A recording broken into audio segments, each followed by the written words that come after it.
Welcome back to the OKC Foodcast. You are joined once again in the studio and remotely with your hosts, Ashley and Nabil, and our special guest who is zooming in, hashtag social distancing and staying safe. Welcome, we Alex. got masks. Yeah. Hello. Yeah, welcome, Alex, with Notorious P.I.E. in Norman. So do you guys say Notorious P.I.E. or do you say Notorious P.I.E.? So it's gone through 3 stages. First, Notorious P.I.E. Then we got phone calls. What does P.I.E. stand for? And we're like, you got us there. So then it became Notorious P.I.E. And now people just say Notorious, which we figured would happen from the beginning. Right. Notorious. All right. Yeah. I like it. But we do have a big picture of Biggie in the restaurant. So I saw that. I thought that was super cool. Yeah. Yeah, the artist did a fantastic job. They're all Paul Flack. He did a great job. Okay, we'll get into that because I didn't realize it. Did you have a local artist do all that artwork? Oh, I think he's so it's one of our owners, but I think he's from Atlanta. Oh, okay. I didn't realize that was all custom. Yeah. That's they're cool. Yeah. I don't know if all of them were. I think I don't know. I don't really know the story. I know that they look cool. All right. Well, let's jump into this episode with Alex. As tradition goes, let's start off with our Eat of the Week. Alex, do you want to go first? The favorite thing you ate this week? Sure. There's a little story to go along with it, too. Awesome. We love stories. I had a little baby right in February before all of this hit. So I got out of the hospital without having to do like the one parent thing. Mm-hmm. But this last Sunday was my first time out, just me and her, and no mama involved. So it was a little terrifying for me. A little scary?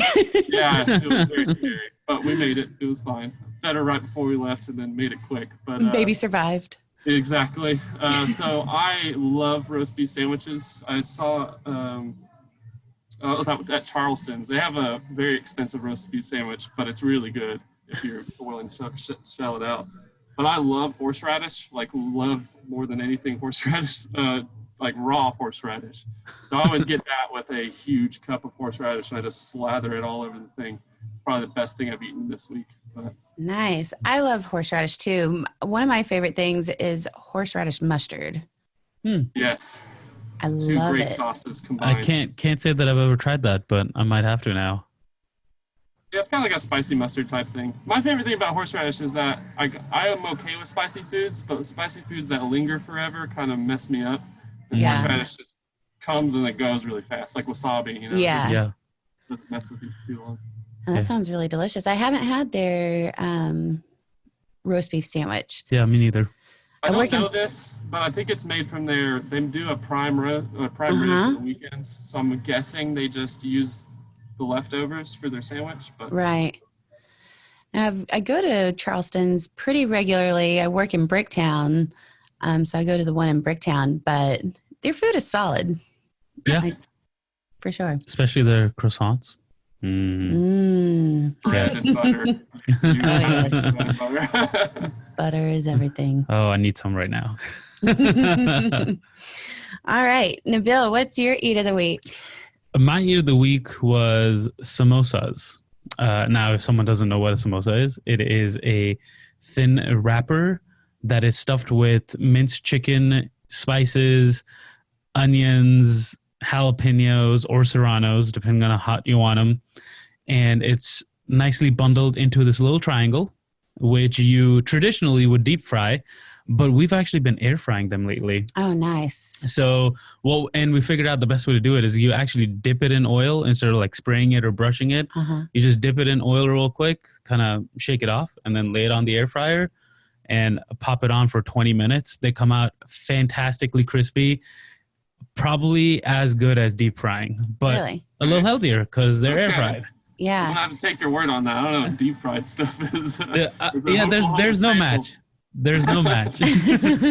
But this will give you that same crisp that you crave with the deep fried item. So samosas, it's kind of a flaky pastry, right? Yeah, yeah. It's not necessary. It's thinner than a wonton wrapper, Yeah. but it's thicker than a phyllo dough. Right. So it's kind of right there in the middle. It doesn't fall apart on you, but it's not overbearing. So it's like a really light wrapper around. Now you can always double them up if you're like stuffing them with a lot of stuff. But yeah, I've they're neove made fantastic. samosas, but I love them. Oh, let me clarify. I did not make these. My mom did. Okay. How long so do you have an air fryer or you Yeah. just at someone's house? Okay. Yeah, we have an air fryer. Yeah, I want an air fryer. I got the Instant Pot, and there is an air fryer like add-on that you can do with it. Oh, really? Yeah, my That's sister cool. got it. I would really like it. Did you create a dipping sauce for them? So you can have them with ketchup. You can have them with a tamarind chutney, That's where which is don't go ketchup. fantastic. Oh, I can't hate on ketchup. Ketchup goes well with fried food. Like French fries, Fried food? not samosas. Oh, you gotta try it. You gotta try it. What about Whataburger ketchup? Spicy ketchup? That is pretty good ketchup. I was gonna say if you mix some of that tamarind chutney, because the tamarind chutney has a little bit of spice to it, mix that in with the ketchup too. It adds a whole different flavor. So it just depends on what I'm feeling that day. Sometimes there's a green chutney that we use that's herby and still spicy. Everything is spicy. Right. So it just depends on what you're feeling. And another plus point of samosas is you're gonna make a bunch of them together. You can always freeze them. Oh, nice. And then pull them out and then fry them or toast them or do whatever you want with them at that point. I was about to say, you have to get them crispy again, I would guess. But I guess if you have an air fryer. Yeah. Right. Yeah. So you wrap them with the dough and stuff, and you don't do anything with them. You just freeze them and then just treat them like you would a fresh samosa.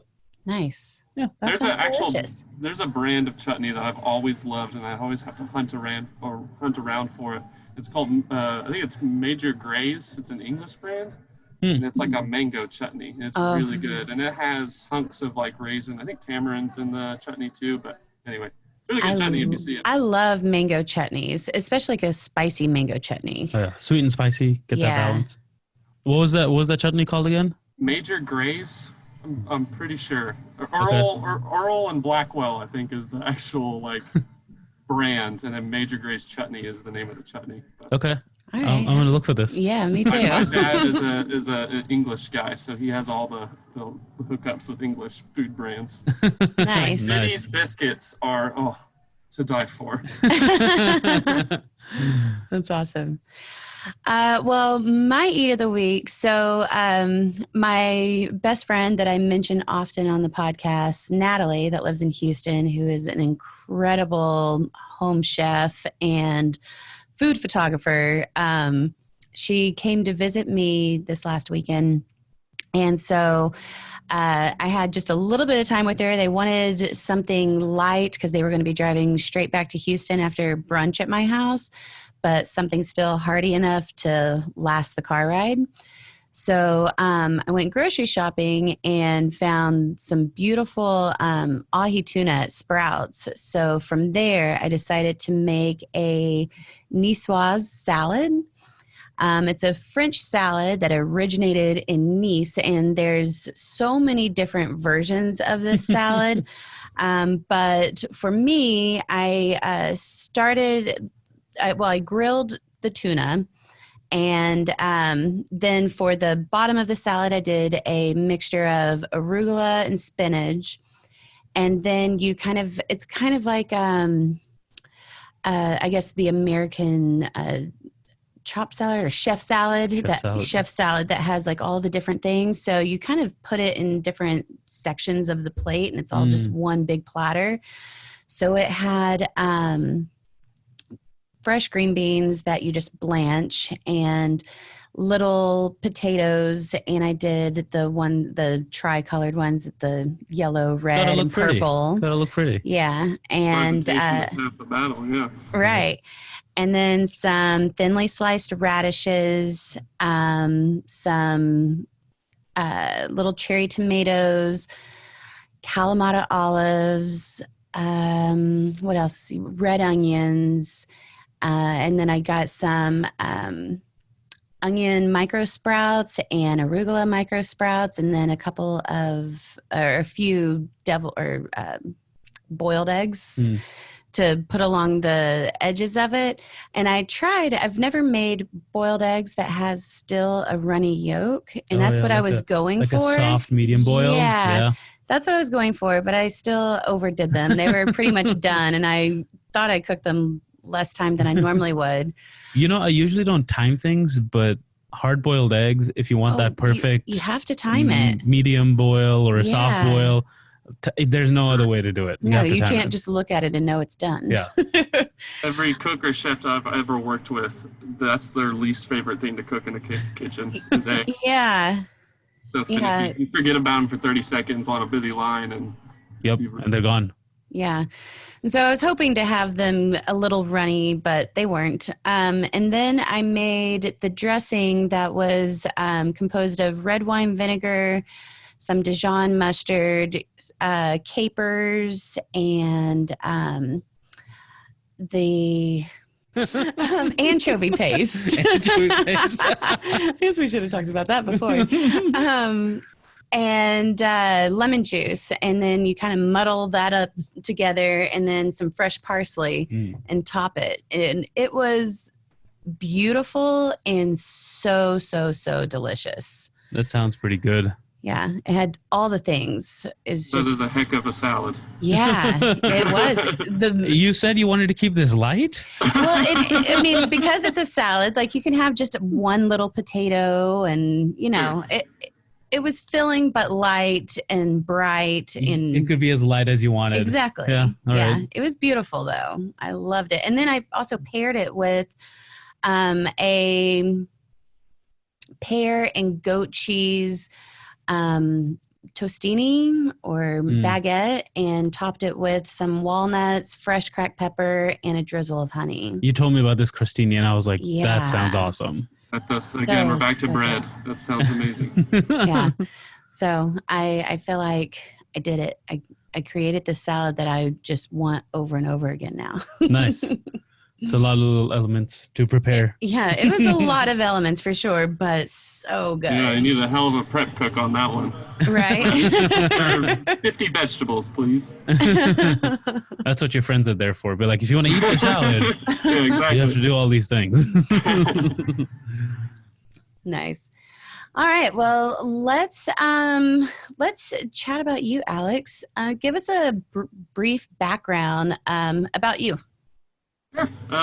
So I've always kind of had food in my head from a young age, just because I watched Gordon Ramsay, the British version, for a long time. Me and my dad loved watching that, Kitchen Nightmares.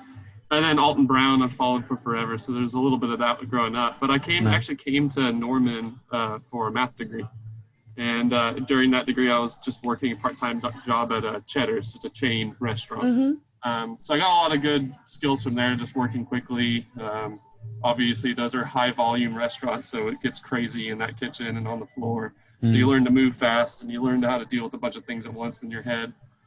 And then as I was nearing the end of university, I picked up a job at a place called McNally's, which if you're not, mm-hmm. I'm sure you're familiar. There's one in OKC, but they're a Tulsa-based group. So they're a larger restaurant group for Oklahoma, but not for a national scale or anything. So still felt real mom and pop, and I really liked working there. Fell hard in love with beer, and I started doing all their beer classes and pairings, and we did dinners there. We paired 5 courses with the beer, and it was really cool. Nice. That's cool. Then I got really more. That was when I really got involved with the restaurant industry on a more, just a stronger level, I guess. It wasn't just a job anymore. It was kind of a love. And then the one in Norman here shut down. So I was kind of in between trying to figure out what I was going to do. I was trying to think about maybe doing like a rep job or working at a brewery because I like beer so much. Mm. But then a friend of mine for a long time actually just we both wanted to open a restaurant for a while. He actually owned a place here in town called Mimi's Pizzeria, and that shut down a couple years ago. So we've been trying to do something like that again for a while. We just didn't really know what we were going to do. And it just happened to coincide directly with McNally shutting down. And I was like, I would love to start a restaurant. That sounds crazy. Because at the time I was buying a house, I was having a baby. Like, it was just like, let's just add another one on there. I don't know. Yeah. So I've learned a lot doing that, obviously, because a restaurant is kind of like raising a baby. There's so much stuff and so absolutely. much time. But it's really cool. This is the first time I've got to, have ideas and then show up on a menu, which That's cool. Yeah, it's the creative side. I've never seen that before. I've always worked in restaurants that were established and had all the stuff nailed down on how they like to do things. And this is the first time I kind of got to have an input. So it was pretty cool. Nice. Yeah.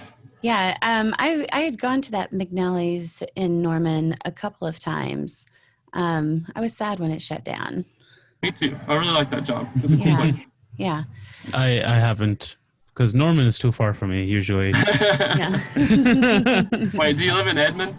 Well, I used to live in Edmond. Now I live in Midtown, so I'm kind of closer. Okay. But, Gotcha. I had no ties to OU or anything like that. So Yeah. coming down to Norman was always like for something. Mhm. Sure. So, Absolutely. yeah. Yeah, I worked a brief stint at the Yokozuna up in, it's pretty much Edmond. I think it's classified as OKC. But it's a big sushi place. At Chisholm Creek. Yeah, I made that drive, and I was Oh yeah, that's a long drive from Norman. I didn't like that drive at all, so that didn't last very long. So, in case someone missed this in the start of the episode, Alex is with Notorious P.I.E, P-I-E, just Notorious, whatever you want to call it. Yeah. Which is where he has been able to craft his own menu. So, let's talk about Notorious. Yes. Sure. And all the fantastic things that it has to offer. We got a chance to dine there recently. Yes. And I hadn't, like I said, I usually don't make it out to Norman much, but I made the trip for this because got to try pizza. Right. No, it was Never a very, bad very time for good. pizza. Yeah. I left happy. Yeah. How about you? I left full and happy. Like, we ordered so much. We did order a lot of food.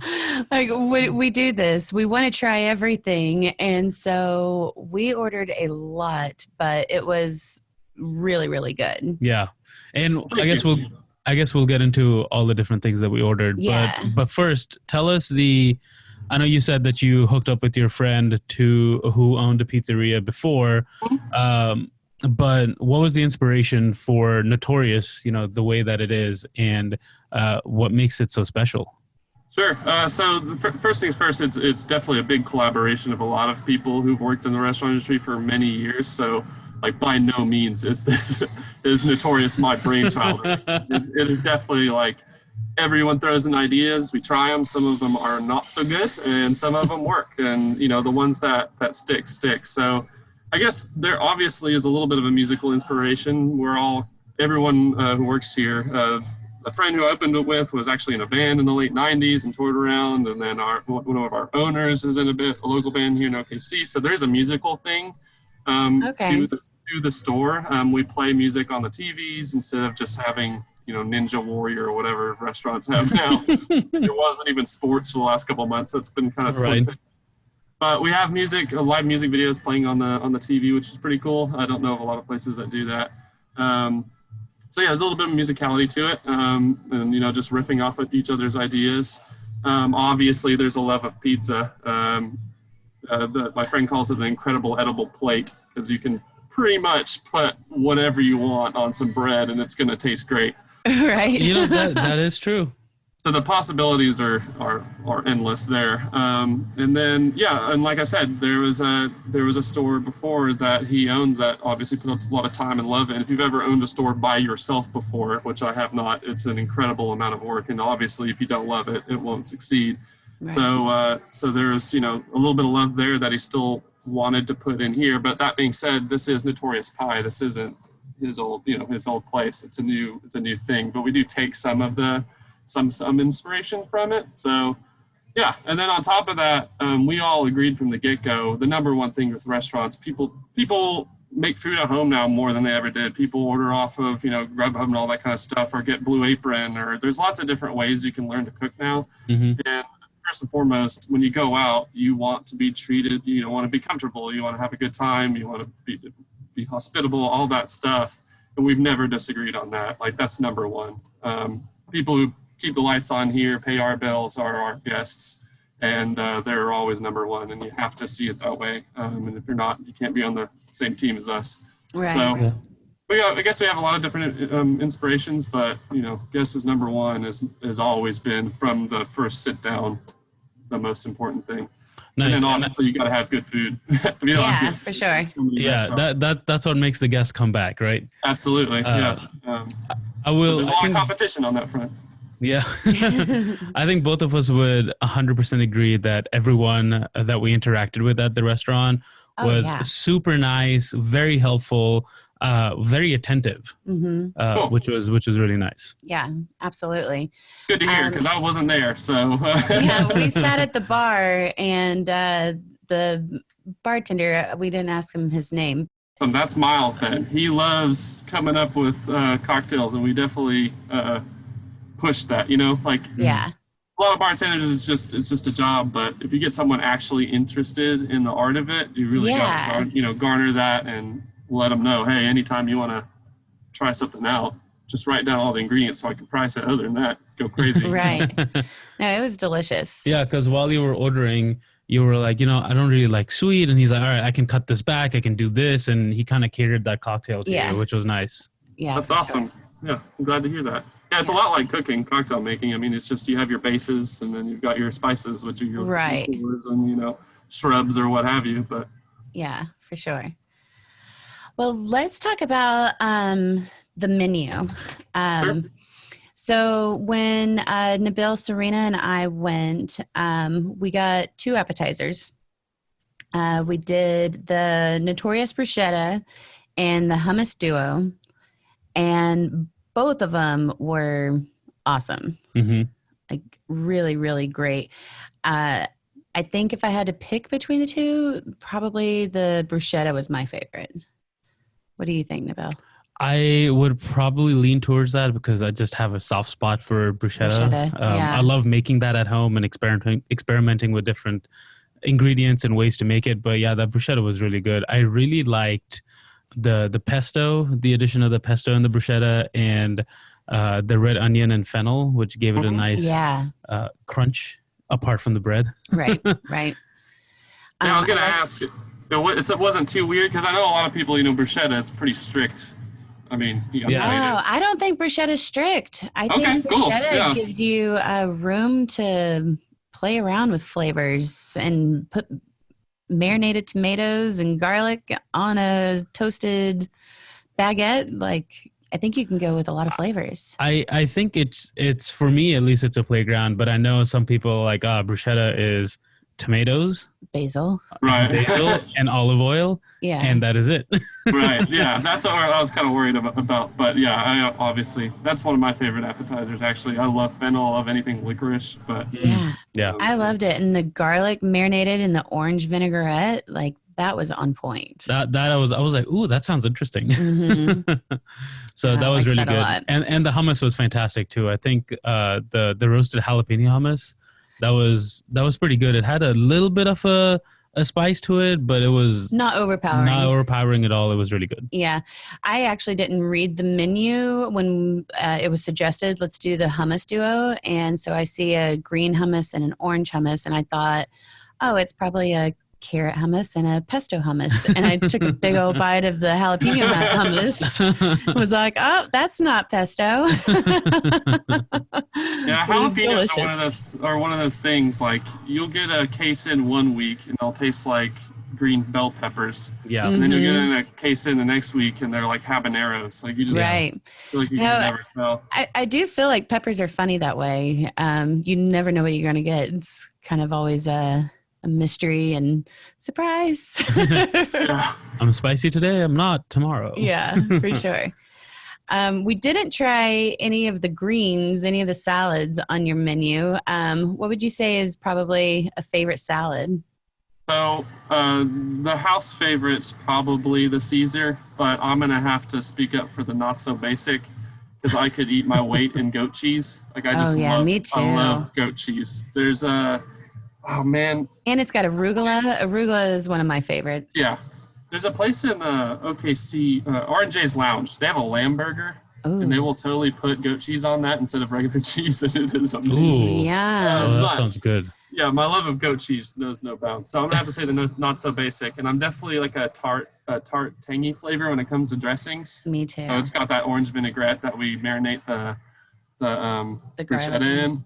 So I really like that salad, and it's got a crunch from the cashews. It's just, I think it's really well rounded.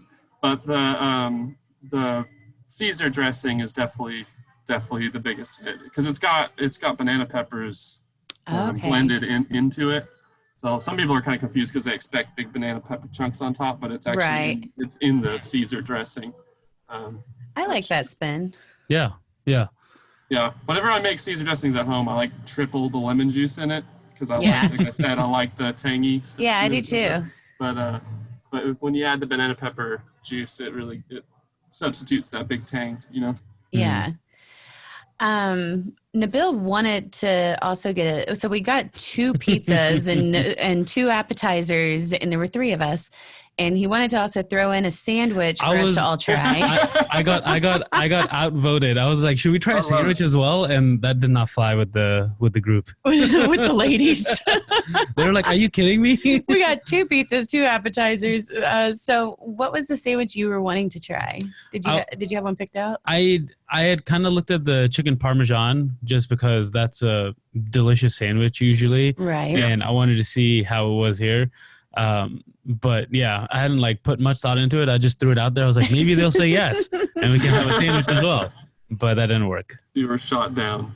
So so the chicken parm is really good. The twist, I guess the not so normal thing about that one is we actually use, and it's the same chicken we use in our buffalo wings. They're not bone in, but they are chicken thighs, which we tried a couple of different boneless wings, and I just don't like the nuggets. Yes. I'm like flailing my arms right now because I was just like, oh, that would have been delicious. Yeah, so the thighs are a lot juicier. There are some dark meat in it, and I just think it's a better cut of meat than whatever, tenders or nuggets people use as buffalo wings nowadays. Right. I'm a bone-in guy myself, but if I can't get bone-in, deep-fried chicken thighs are definitely the way to go. Yeah. And then our sauce we're obviously very proud of, and it's covered in it, so... Nice. Yeah. Well, next time I come, I'm trying that sandwich. But the big winner, the one that I think we're most proud of, is that Italian beef. You gotta try it if you've never had it. It is crazy good. It's very traditional. We roast the whole thing. We get a huge chuck roll, put it in the oven for 3 hours, and then slice it up really thin. And it's a classic, like Chicago style Italian beef, which I don't know anywhere you can really get that around here. But the au jus is made up from all the trimmings of the chuck roll, fat and everything. So it's it's a really good au jus, and then it's spiced with cayenne and onions and all sorts of stuff. But then the traditional way of eating that sandwich is you dunk it down in the au jus, right, and pull it out, so it's a wet, messy sandwich. And I think the way they eat it in Chicago, they got their legs far apart and they're eating it. It's all dropping on the floor. We don't have to do that here, but it's a really good sandwich. And pizza place. Yeah, you can't get your business suit all dripping in au jus while eating the sandwich, right? Right. We'll give you lots of paper towels just to line your body. Though what I was gonna say was we did try the sandwich. I mean the pizza that had the beef in it. Oh, the I dip, yeah. Yes. No, then you got to try it. Cool. Yeah. So we got our fix in a different form. Yeah. No. People see that it comes with au jus and it's a pizza, and they're like, "Why are you giving me au jus?" That threw me off. But dipping the New York style dough, you got that big piece of bread at the end of the pizza, and it's great for dipping. So why not? Yeah. Dip it in animal fat. I think so. Now that we're onto the pizzas, I think we tried that one as a Chicago style. Yeah, Chicago style. Yeah. We did half, I dip, you dip, we dip. And the other half, what was that one? The other half was living off the wall. Yes. And so that was our Chicago style. Yeah. And then for the New York, I like to get a baseline of pizza. And so we went with the margarita. Yeah. Just to test it out. Yeah, if a place's cheese or pepperoni or margarita pizza isn't good, then it doesn't speak well for the rest of the menu. Right. Gotta nail those 3 things, you know? Yeah, absolutely. Although there were so many other ones that sounded delicious, but I know if I got outvoted for a sandwich, another pizza wasn't going to fly. So yeah, someone had to have been coaching you because those are really good ones to put as Chicago. I think those work really well. Both No one was coaching us. That was our decision. Awesome. The off the wall was my favorite. The off the wall is my favorite, I know, right? Chicago style. But it's more of a dessert pizza at that point, right? With the honey and everything. But that's what we felt. We're like, ooh, this like, but it was, I don't know, it was different for sure. I thoroughly enjoyed it, but that was the same thing that we had. We're like, ooh, we could almost have this for dessert. Yeah. Like I love the fact that the flavor of the cantaloupe had kind of seeped into everywhere. Right. Yeah. And then I love roasted grapes because I do actually make a roasted grape bruschetta. Oh, that and cool. That's one of my favorite things to make. Actually, shout out to Gabe, Right. who told me about roasted grapes. Yep. I was like, that's delicious. And then it's got the goat cheese, Yeah. which we love. The goat cheese, the honey, it was fantastic. really, really good. Yeah. I loved it so much. I would have, I think, do you guys have a balsamic reduction? We do. It's that we put on a couple pizzas. Yeah. Yeah. I think next time I get that, because I definitely want to get that again. I want to have it with a balsamic reduction. I feel like that'll be so really good. Like if I could eat a bowl of goat cheese and balsamic reduction. Oh, me too. Me too. Have you ever tried it on ice cream? It's fantastic. Yes. Oh my on ice gosh. cream. I made a strawberry balsamic reduction and then drizzled it on vanilla ice cream with some of the strawberry chunks that had been reduced down. That sounds really good. Delicious. And then topped it with a few little mint leaves. Oh my gosh. I'm a balsamic reduction lover, but I haven't tried it with ice cream yet. Oh, It works really well. And on the beer geek nerd thing, there's a beer called the Duchesse de Bourgogne. I don't speak French, so I'm probably butchering that. But We don't speak it either, so we don't know what you're saying. Yeah, it sounds like you said it just fine. It's an old style of beer. It's called a Flanders Red or Flanders Brown, and it tastes like balsamic vinegar. It's a fantastic beer. It's super fizzy and effervescent, and has a balsamic flavor to it. So you can actually reduce that beer and put it in ice cream too, which is why I brought it up. But it's really good. Try that for your Where reduction. can you get that beer? At any of your major bottle shops should have it. Like here in town, the Cellar and Joe's and the Spirit Shop is our main ones here in town. And they're our bigger liquor stores. You know, there's lots of liquor stores around, but those have the biggest selection. Any of those usually have it. That would be awesome to make a reduction out of that. I would like to try that. Yeah. It's a good beer. Yeah. Well, we had a ton of pizza to bring home left over. Yeah. And so I've had it for breakfast twice. And I just I reheat it in the oven on 400. And thank you for saying that. If you would have said you microwaved it, I would have. No. He would have been like, I'm taking your food card away. This podcast is over. No, I heat it on 400 in the oven and it comes out just as good as the day I had it, I feel like. You know, Awesome. once you get your air fryer, try it in that. Oh yeah, I bet that would be amazing. That's interesting. Reheat it in the air fryer, and man, I used to do toaster oven before. Yeah, that's what I use for single slices. Yeah, I don't have a toaster oven. Ooh, yeah. Yeah. But I mean, oven, same thing, it's just bigger. Yeah. And just the toaster oven is so much faster. It's like instant oven. Yep. Yeah. Yeah, that's the only way to reheat pizza is 100%. Some sort of oven, heated air, not microwaves. Yeah, for sure. If you're super fancy, you have a little pizza stone at home. Oh yeah.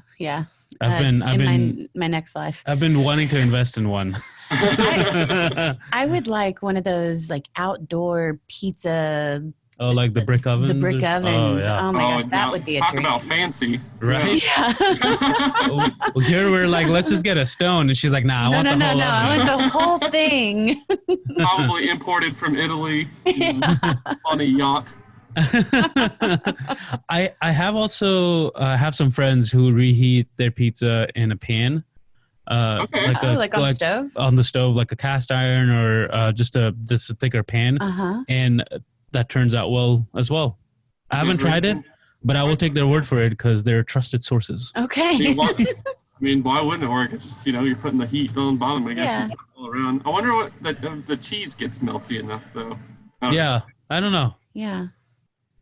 Experiments. Yeah. We will find out and report back. That's how everyone I know learns to cook. You just mess up cooking. Right. Oh, yeah. a million times, Several and then times. Every time you mess something up, you just don't do that again. And you Yeah. get better. And usually your mess up doesn't really like impact the flavor. It might impact the way it looks, but it still will probably taste pretty good. Yeah. Absolutely. What's your favorite pizza, or if you have more than one on y'all's menu? So, oh man, I'm gonna have to go with the greens, eggs, and ham because I am part of the food philosophy where if you put butter, salt, or eggs on any food, Yeah. it's better. Like burger, with egg, and all that kind of stuff. But I'm gonna say greens, eggs, and ham because it's got a really nice runny egg on top. Glad we figured that out because we par bake it basically. We start it and then halfway through we'll crack an egg on it and finish it. So it's like a four eyes looking at you, I guess. That sounds fantastic. It's a really That good sounds pizza. really good. So I'm looking at your menu right now, and it's got garlic, basil, infused olive oil, 5 cheese blends, spinach, chopped bacon, Canadian bacon, garlic, roasted tomatoes, and baked eggs on top. Yep. That sounds amazing. It's a breakfast pizza, but it's outstanding. Breakfast for dinner is never something I've shied away from. Oh no, Nope. Brenner all the way. Yeah. I really like that one, and then a close second would have to be margarita because I am a simple person when it comes to pizza. All the times I like just the simple flavors, and that oil was actually a way of just not wasting because we have all these basil stems that we have left over from chopping fresh basil all the time. Okay. So we threw that in a pot of olive oil and then roasted some garlic and threw it in, and obviously that's delicious. That sounds good. Garlic is Fantastic. I love hearing how restaurants try to use all of their ingredients and the creative ways they do that. So I like that a lot. Yeah. Yeah, I mean, restaurant margins are historically so small. You gotta find ways to reuse stuff the best Absolutely. way you can. And you throw in some basil stems and oil, and you call it basil infused oil, and people will be like, "Ooh!" Yeah, exactly. Yeah, you got again presentation and naming stuff is a huge part of that. and not that it doesn't like translate to the food, but it's, it matters. It's just being creative with your ingredients that you have, and I think basil infused anything would be fantastic. Yeah. Yeah. And garlic infused anything is fantastic. True. Absolutely. Yeah. That is something that we noticed in the margarita. It was we're like, oh yeah, I'm loving the garlic in this. Yeah. It's pretty garlic heavy. Yeah. Well, you can tell that we all love it's in a lot. No, I mean, when we finished our first menu, like rough draft, we noticed that every pizza had some sort of garlic in it. So we had to go back to the drawing board and be like, all right, does every pizza need roasted garlic on it? Like, yes. I'm a firm believer there's no such thing as too much garlic. Yeah, it's hard to do. I've tried it cooking at home. I'm like, I'm going to make this spaghetti sauce like so spicy no one wants to eat it, and I've failed every time. Yeah. Unless that garlic is raw, I think you're fine. Yeah. A lot of Greek cooking, they'll do raw garlic in like yogurt and stuff. And I've messed up like a tzatziki before by putting too much. I make a few different salad dressings and dipping sauces with raw garlic and either a red onion or a shallot and just mince the hell out of it. Yeah. And then put it in. And still, I believe no such thing as too much garlic. Well, I'm with you. Yeah. So with your bar menu, since you have such a passion for beer, did did that translate over to Notorious with your love for beer? Yeah, absolutely. Then the beer world is kind of crazy. It's changed a lot over the last, we didn't really have craft breweries into the 80s, right? So like the landscape for that has been just like lots of innovation, lots of different flavors. I think it's just been fun to watch. We've kind of hit a plateau with it. The super crazy bitter IPAs and all that kind of stuff is thankfully going away. I think it was drawing a lot of people away just because it was getting too much. Like they started saying this beer has so much bitterness that it'll rot your tongue off, type thing. Like it you're like, yes, please. That is what I want to drink. That being said, I think Americans in general have a problem with bitter foods. So I kind of get why they're kind of pushing the boundary there. But yeah, I've obviously with our menu, we have a pretty large beer list as opposed to a lot of restaurants our size. And a lot of it is, local beers because we have a lot of super excellent ones in OKC Metro, not counting Tulsa. They have as strong as a beer game, or maybe even better, some might say, than Oklahoma City. Don't mean to start any fights there. I'm just saying they have. we'll tread lightly. But yeah, I tried to, I thought for a little while about getting taps, but if you sat at our bar, it's tiny, and there's not a lot of room behind there. And just getting plumbing behind that bar was hard enough. So running beer lines all the way to our walk-in that was outside just seems, kind of impossible at the time. Right. So I still hope at some point, down the road, we'll get some taps just to do some fun rotators, but I'll definitely settle for the beer menu I have. I think it's really solid. I tried to concentrate on styles and, rounding it out that way as opposed to what are my favorite beers type thing. You know what I mean? That's always tough to do. Yeah. Creating a menu not just based off of your own palate. Yeah, because I would love to do that, but right. There are certain styles, that just aren't my favorite, but I do know the ones of those styles that people like a lot, and I'll, I seek those out and try to get the best style from each brewery and then put those on the menu that is actually on our printed menu. And then lately, I've been dialing back on the actual printed menu and just trying to do more rotating cans. One, it keeps the beer fresher because you order a case at a time, and once it finishes, you move on to a new one. Fresh beer actually, I think it does matter. You can taste a lot of IPAs if they're 6 months old versus 1 month old. Right. And it's fun. I get to, try out a bunch of different stuff and see what's good and what's new. And it feels like there's a new brewery / seasonal beer every week at this point. But oh my gosh, they're breweries, and especially they're just popping up everywhere. Yeah. They are. And it's exciting though. Yeah, it's super cool. It's cool to see. And you start seeing, people have, their, I guess not called pubs, but people have their tap rooms. Tap rooms, yeah. They which is not something like when I moved up here, even in 2008, that I thought would ever happen.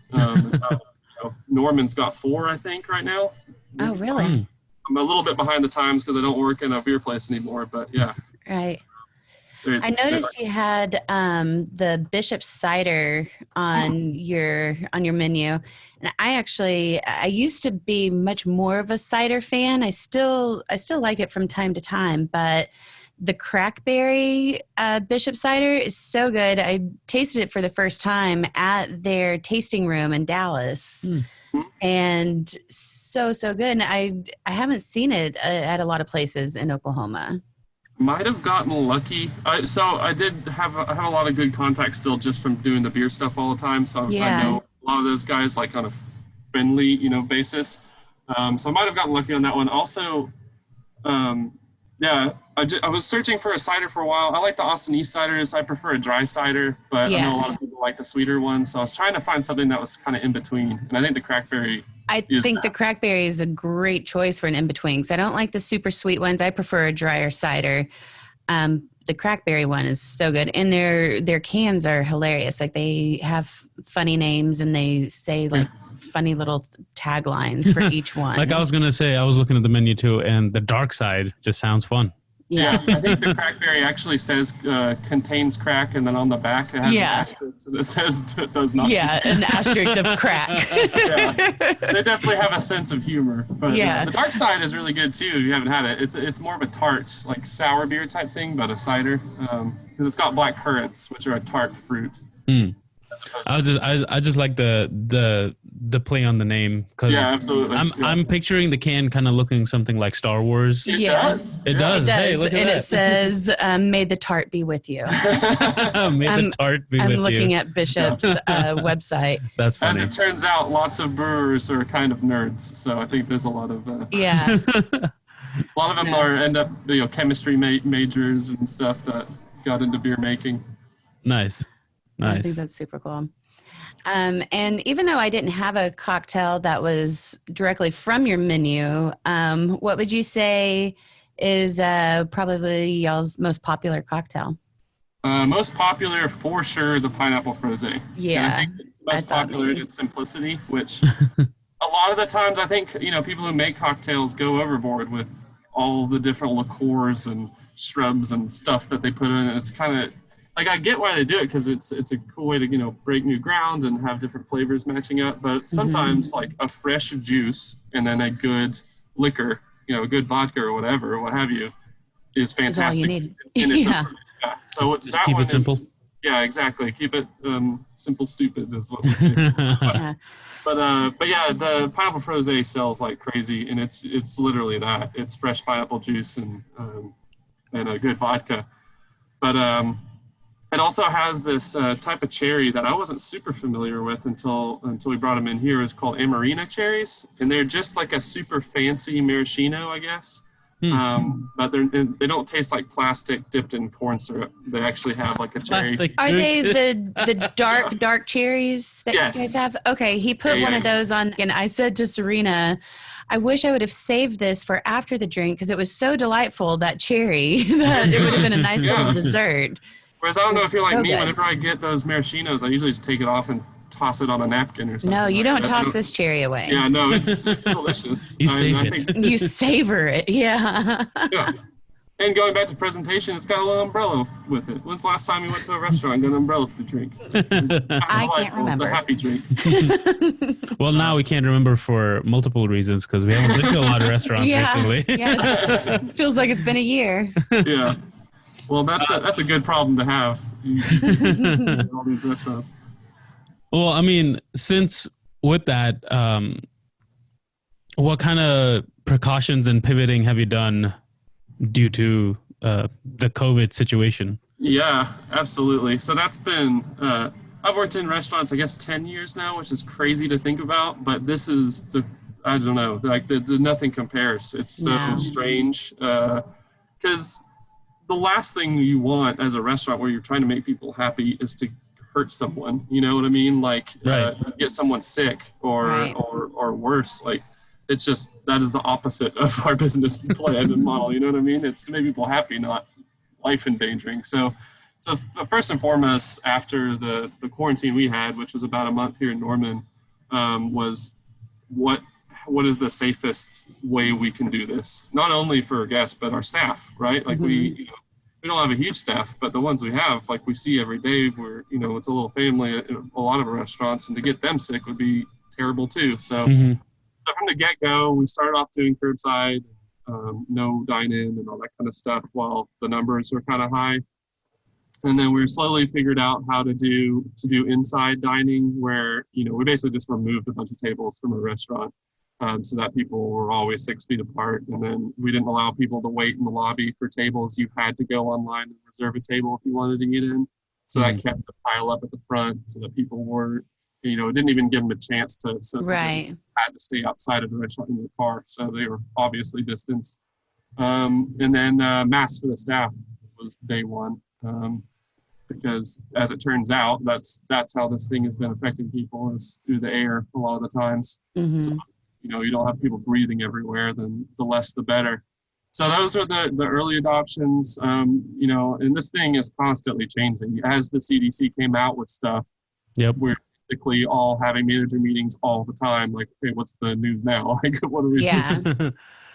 which is understandable and fine, but it's just on top of running a restaurant, it's a lot, Right.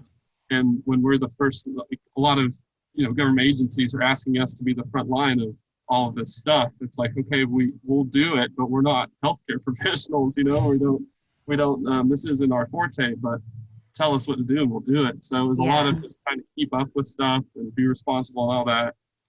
We started taking the temperatures of all the staff as soon as they walk in the door. Fill out a little questionnaire, like, who have you been around? Like, let us know if you know anyone with COVID or, and all that kind of things. But we basically just followed the CDC guideline. Whatever they said, that's what we followed. Nice. That was, that's the playbook. And I think, who knows better than the CDC right now? That's their job. Our job is to serve pizza. Yeah, absolutely. And a lot of those things are things that, to be completely honest, restaurants should be doing for, a long time. Like, restaurants, in my opinion, are very clean. Like, they have been for a while. We get checked up by a health department. We do everything in our utmost ability to not make people sick. But, there's things that this crisis has brought out that is just good measures, like sanitize everything on the table that anyone touches. We start using table tents and, stuff that just sits on the table that people can touch that you just don't normally think about. And now everyone's thinking about. So anything that goes on a table is sanitized after every use. Every menu is sanitized after every use. We have the little QR codes if you're not comfortable with using a menu, It's just, and I'm sure next week we'll have more things that we're trying to do. Oh, yeah, for sure. I think the main thing is, make sure the staff has a mask on, make sure everyone's wiping down door handles and bathroom handles and the front door and stuff that people commonly touch. Just wipe it down as much as humanly possible. And yeah, I know from at least experience here, it seems like the masks are working. Just personal staff numbers, we haven't had any scares. That's good. That's really good.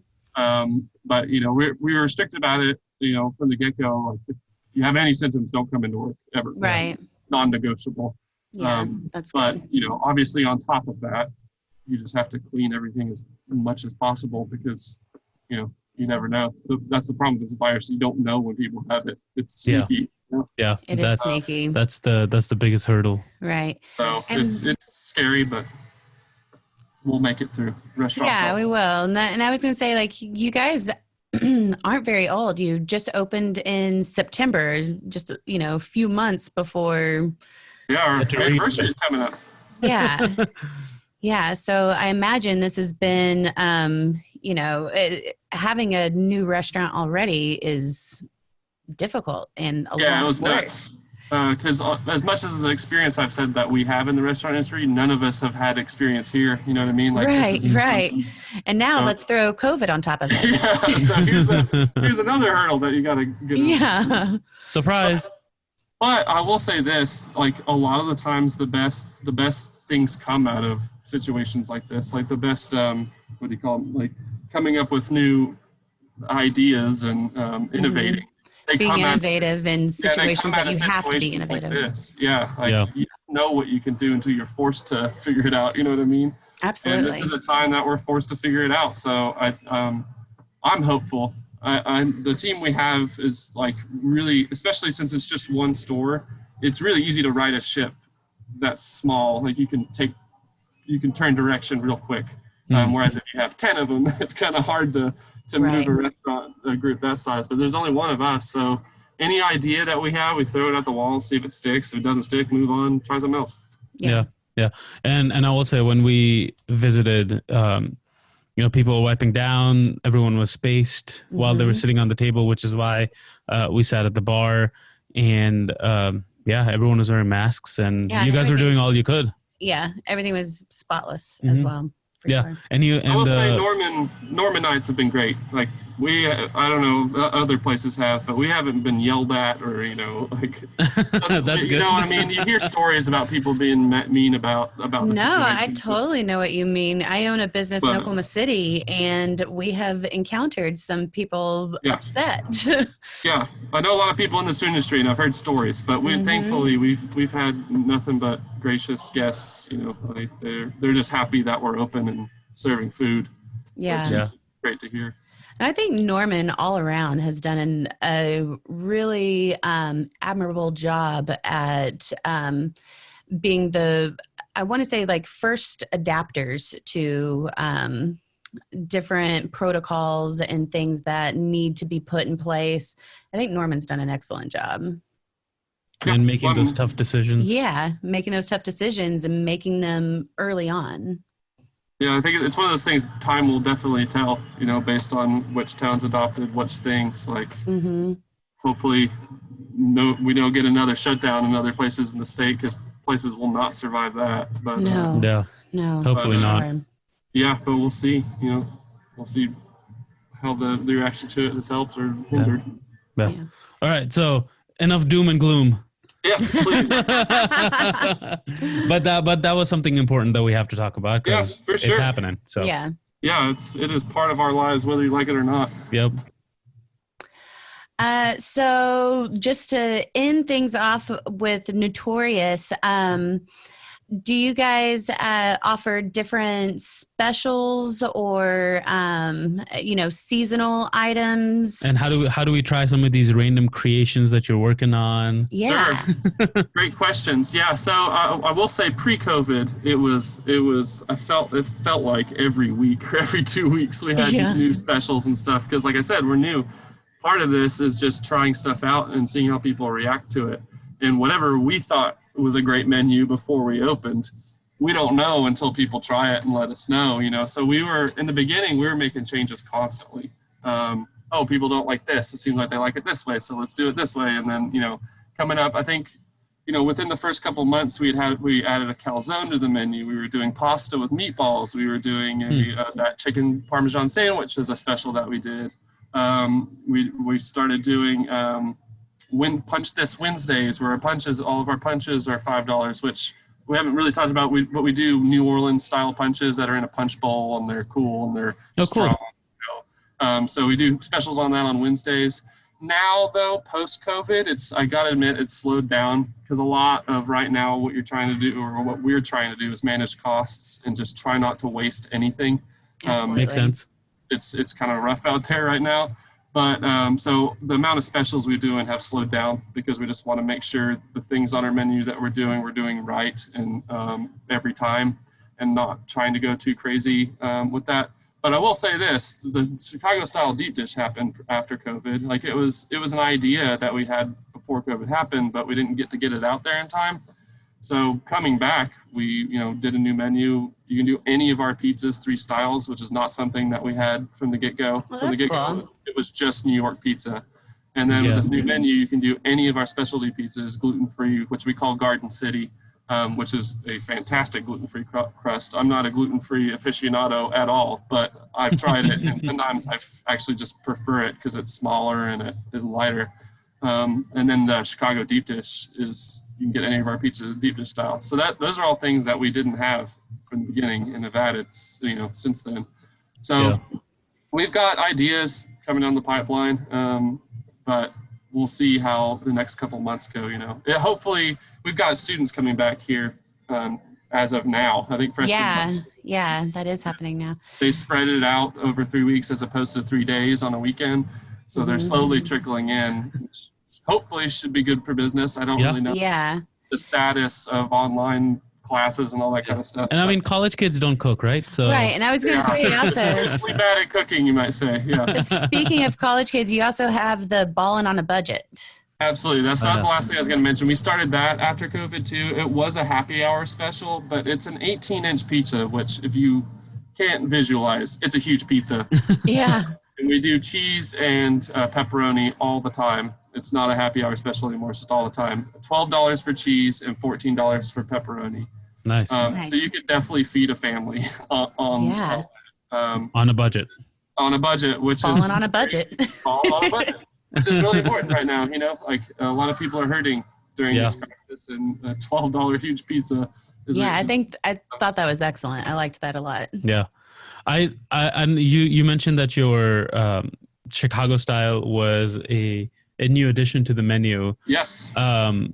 It's not would you say it's a traditional No. Chicago style? It's not, right? Because No. So we went through a couple. It evolved. We started with a traditional. It was Deep Dish Sundays was our special, and it was the sauce on top, all the ingredients underneath, and it was basically a lasagna. and But just cheese everywhere. yeah, exactly. Cheese on bottom, sauce, cheese on, like just cheese everywhere. So we started with that, and then we actually weren't thrilled with our New York style dough used as Chicago. Like it was good. We just thought we could do better. So now we have a separate homemade. All of our dough is made in house. We have a huge dough mixer, and flour gets everywhere. That's why the gluten-free we put on the menu. This is not a gluten-free kitchen. There's flour literally floating around every square inch of this. It's just impossible. That stuff it blows around everywhere. But we do a separate style dough for Chicago, and it's more of like a brioche. It's got eggs in the dough and lots of butter. So it's more puffy, fluffy. And then we make sure there's a good crisp on the bottom, so it's not just a whole soggy mess. But then the other thing that's not traditional about it is that there is cheese on top of it. It's not sauce on top, Chicago style. So it's our riff on Chicago, but in terms of it being a lasagna style pizza, it definitely is. I mean, it's super thick. You guys have had it, right? Like it's a lot of dough, and it's heavy, and it's delicious. But, it's delicious. The bread was really good. I will say it is a little lighter than traditional Chicago style, which is not necessarily a bad thing. No, not at all. And that just means you can eat more pizza. Yeah, I like it a lot. I think it turned out great. Like I said, this is like the third iteration of that dough. I think that dough is great. I mean, I could lift it up and take a bite. You can't do that with Chicago style pizza. So that's a testament to that dough and the crispness of it. And if you do the I dip, you dip, we dip, you can actually dip the pizza in the au jus sauce and it still holds its integrity. Yeah. I like where your head's at. A lot of people just dip the crust. Dip the whole pizza. No, dip the whole pizza. Absolutely. Awesome. Well, I think, are you ready to jump into the kitchen sink? It depends on Alex. I love kitchen sinks. A lot of the times we have a sink. We don't have a dishwasher. We have a 3-compartment sink, and I'm in it a lot. So here we go. All right, here we go. Do you want to start? Or you want me to start? Go for it. Okay. So with you being at the restaurant, I'm sure all the time. Do you like to cook at home? I do. And if so, what do you like making? So me and my wife, we, obviously, I think relationships you kind of divide and conquer when it comes to household chores. I've always liked cooking, so it's not really a chore for me. I like doing it. Yeah. But it's I'm definitely not the cook of this restaurant business. Like James Clifford, the GM here, he's definitely the main pizza guy. We call him Mr. Pizza or Pizza Man. That's Pizza Man. Yeah. He's got a lot of great ideas, so I want to give it up for him on a lot of the specialty pies. But I do enjoy cooking. I think a lot of people in the restaurant industry just love food. So so it's a lot of just experimentation. I actually have been cooking for a while, and I guess my favorite style of cooking, I don't know. I like Greek food a whole lot. My aunt's Lebanese, so I grew up eating a lot of wraps and stuff like that.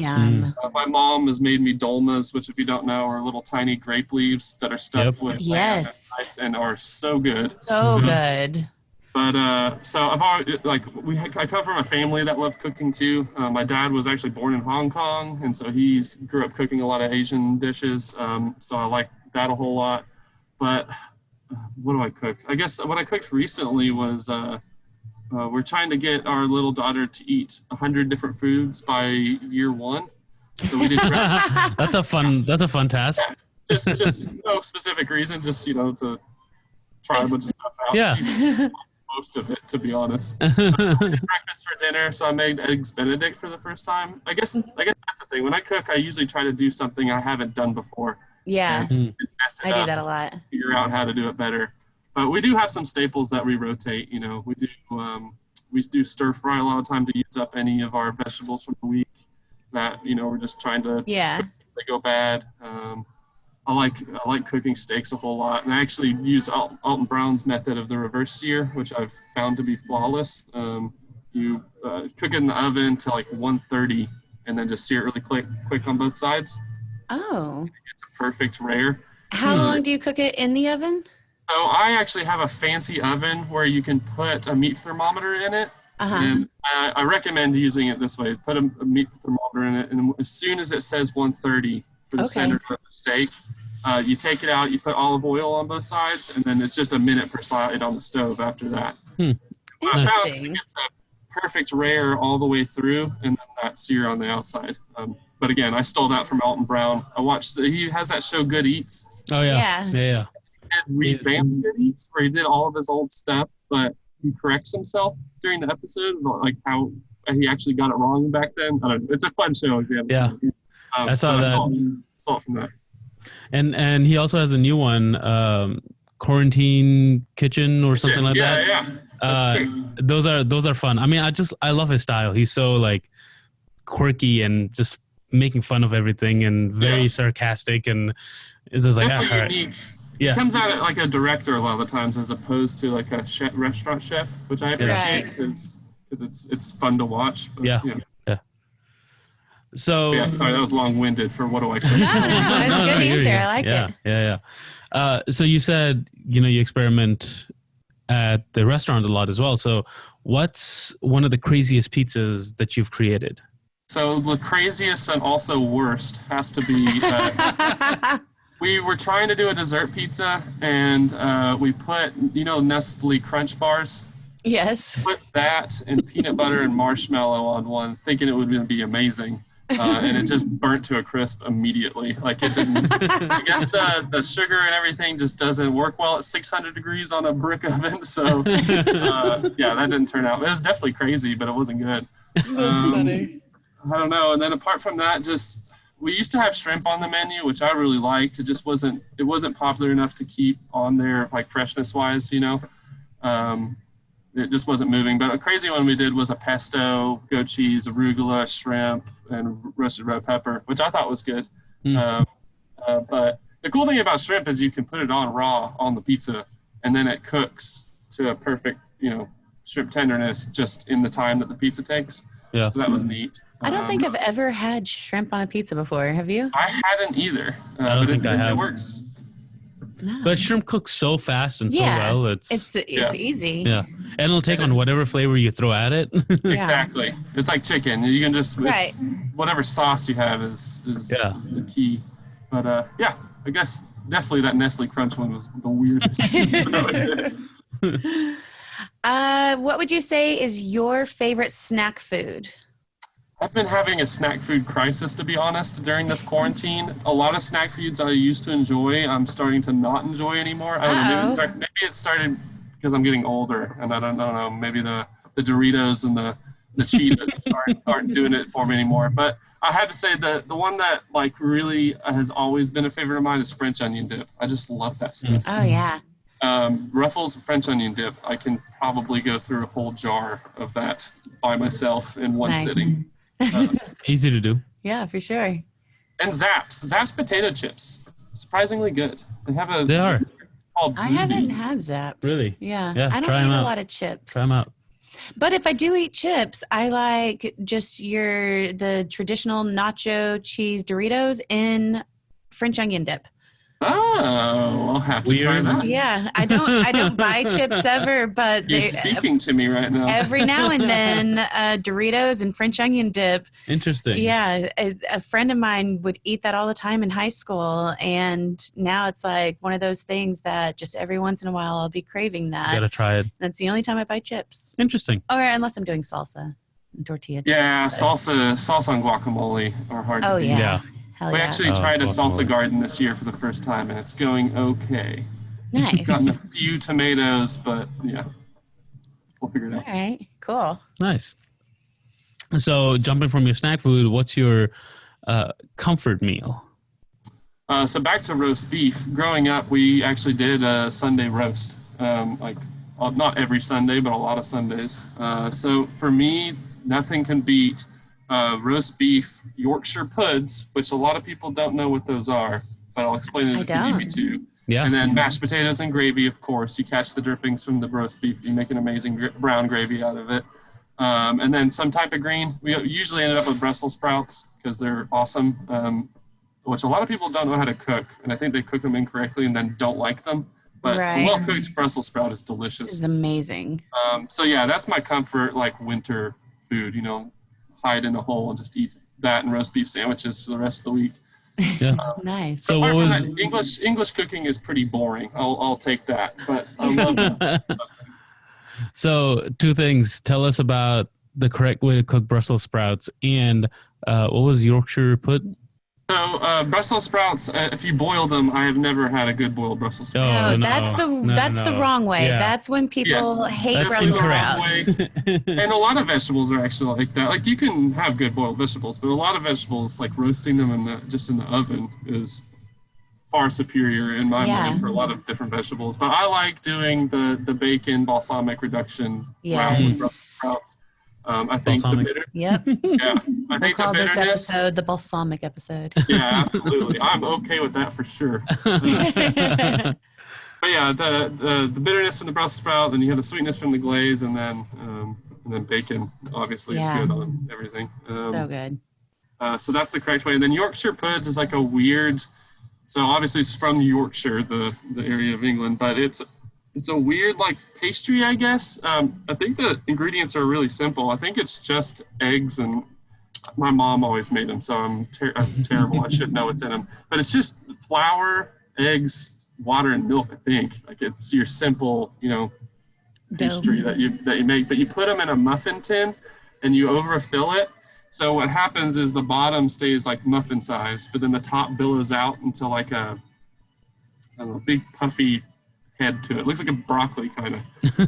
And you poke a hole where it starts billowing it out, and it has like the inside that's kind of concaved in, and then you pour gravy into that hole. So it's like a gravy-filled pastry that you eat. Because, when you're having a Sunday roast, everything on your plate is covered in gravy. Like you pass the gravy boat around and you just make it.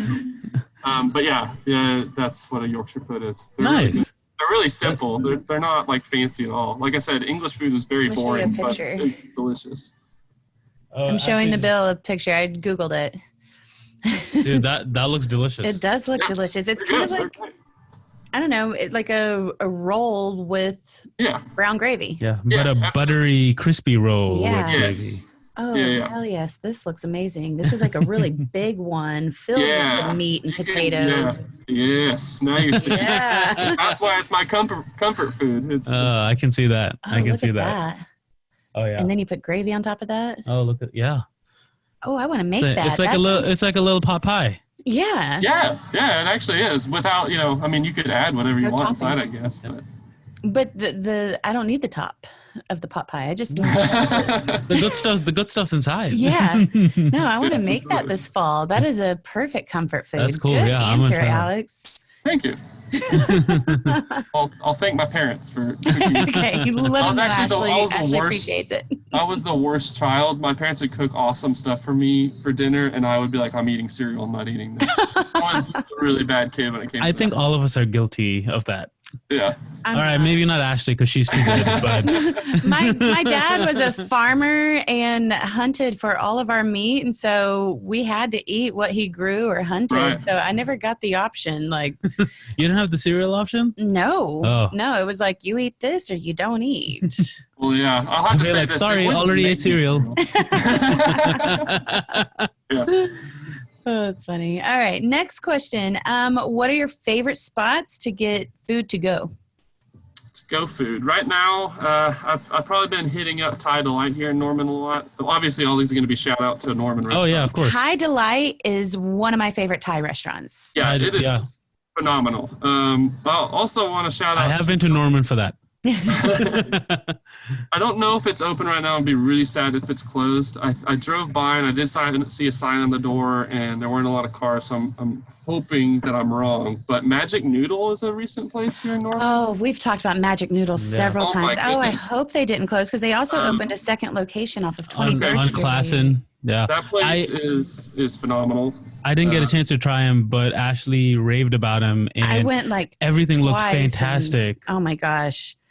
Man, now you got me good. sad. Like I said, I hope I'm wrong, but I haven't honestly haven't been eating out a whole lot lately. I just Googled them and it says they are temporarily closed. Oh no. All right. Well, not- temporary is a You never know. yeah. Never It know. could swing either way. We're gonna think positive. Yeah, Man, but on you that were note, that's going incredible. around. But yeah, Thai delight, awesome. I also like Thai for Thai curry, and I do Thai delight for like Thai noodle dishes. Just throwing that out there. I like Thai's red or massaman curry. It's really good. Oh And yeah. then this is a place that I used to dine in a lot, but I think they only do to go now. But Taste of India here in Norman is really good. Oh, I've not Okay. been there. Like I know a lot of people like what's the one in the city everyone talks about? I haven't been there. I think it's Taj Mahal or something. I don't know. Taj. Yes, that's good. I haven't been there, but I've heard that's really good. Taste of India in Norman here is really good, and they do fresh naan. However you want it, you can get it stuffed with all sorts of things. They have a chicken tikka masala that my wife just absolutely loves. Nice. I'm gonna have to come try that. I haven't tried that Taste of Good. India yet.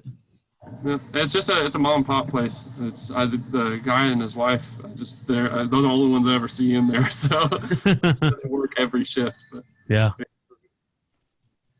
All right. We're gonna end with the toughest question.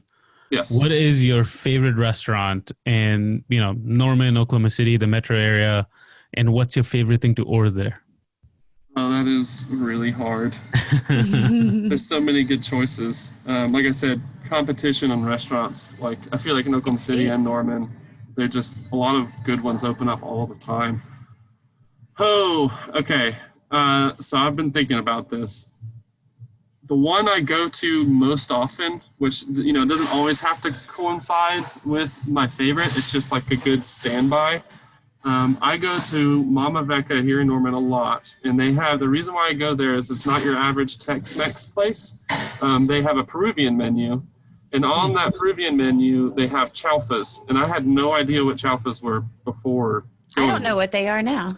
But I guess there has to You're be. about to find out. Yeah, it's like an Asian-inspired South American dish that has I cannot for the life of me place what the spices it's in it that I love. But there's some spice in it that I'm not used to and I don't have a lot, and I love it. And it's in this dish, and it's a rice dish with primarily South American ingredients.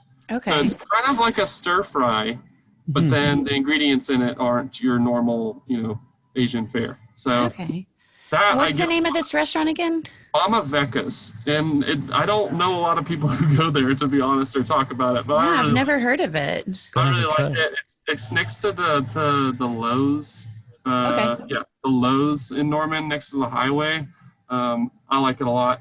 And again, I go there a lot because it's a huge portion of rice. You can eat on it for like 3 days, and it's delicious. And to be honest, their whole Peruvian menu is really good. They have an awesome limito saltado, which is great. They have ceviche, which is great. They have what are the big corns called? It looks like corn, but they're huge. They have that as a side on a lot of their. I can't think of hominy. I think maybe. Oh, I don't know. You're teaching me so many things right now, Alex. I'm pretend foodie. Like I love.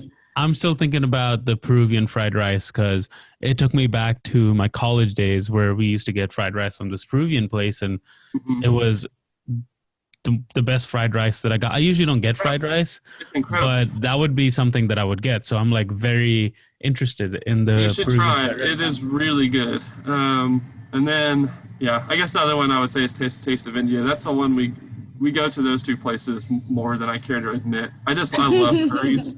I think the flavors that are in curries are ones that you just don't get a lot of the cooking around Oklahoma. You know what I I mean? agree. Use a lot of spices that you just can't taste unless you go to a place like that. Right. Mm. And so I Yeah. really love all of their curries. And I love lamb. It's my favorite meat. Oh, I love lamb too. It's underappreciated around here. It's hard to find. Like, a lot of grocery Yeah. stores. Good lamb. Yeah, Yeah. I feel like lamb and duck both are Yes. hard to find, and I love both of them. I just forgot. Yeah, the Grand House and on Classen up in the Oh, city. yeah. I go to their dim sum on Saturdays and Sundays a lot. Like I grew up doing that in Dallas. That place does a really good dim sum, and their duck is great. I've heard their dim Yeah. sum is really good. If you That's don't another know- thing I haven't tried.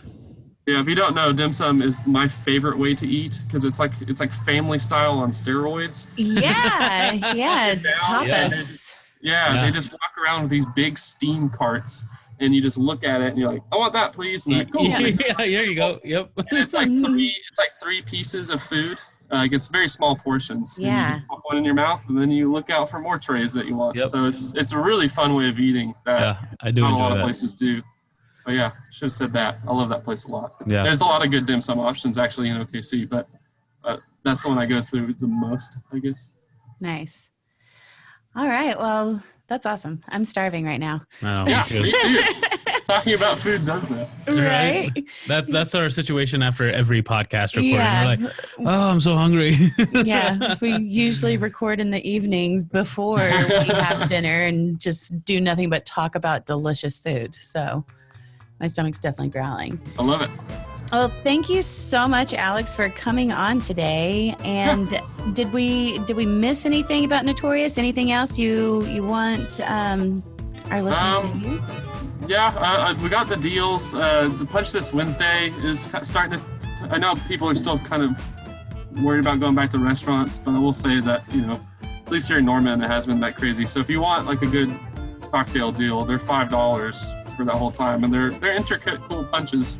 And then we talked about the ball on the budget, which is all the time. Highly recommend if you just want an easy dinner choice, not to think about it. Pepperoni and cheese pizza. Not a lot of people complain about that. Right. Then Mondays we do a cool special where you get slices for really cheap. So if you're hungry college students, $2 slices. Oh, perfect. Really cheap. $2.50 if you want pepperoni. And that's all day long. And then happy hour if you like craft beer. You get any Oklahoma beer is $1 off. So Very cool. Nice. Well, awesome. Well, again, thank you so much. And definitely be sure to check out Notorious P.I.E or Notorious P.I.E. Just Notorious. Either works. In Norman off Main Street. And as always, to our listeners, if you're not already following us, you can do so by finding us on Instagram or Facebook at OKC Foodcast. And as we are getting back into things, we're still doing episodes right now bi-weekly. But if you know of a restaurant that you feel like is awesome and would be great on the pod, please reach out to us. You can either message us on social media, or you can email us at okcfoodcast@gmail.com. That's Ashley's mind thinking about food right now. Yes, I'm really hungry right now. And while you're on social media, sending us messages, following us, and all that good stuff, show Notorious some love as well. And give them a follow so you can see the fantastic things that they're creating all the time. Absolutely. And if you haven't done so yet, hit that subscribe button so you know when the next episode is out. And share this podcast with a fellow food lover and spread the love of food. For sure. And thank you again, Alex. We look forward to seeing you again soon at Notorious. Yeah. Yeah, thank you guys. Thanks for having me on. This was fun. For Like, sure. Seriously, it was a lot of fun talking to you. Oh, good. We're glad you liked it. Yeah. And until next time, friends, eat well and be happy. Bye.